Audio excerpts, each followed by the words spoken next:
సింహ సింహ తనకు జరిగిన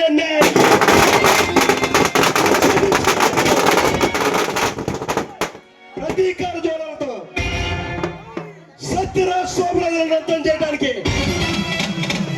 పులిలా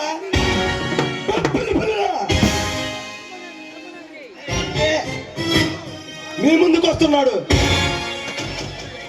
ఈ జయసింహ కరుడు కట్టిన హృదయంతో కఠినమైన నిర్ణయం తీసుకొని మీ ముందుకు వస్తున్నాడు. ఏం చేస్తాడో మీరే చూడండి.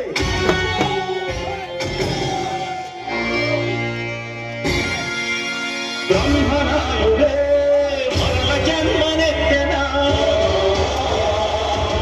చంద్రుడికి మళ్ళీ పునః వచ్చెనా.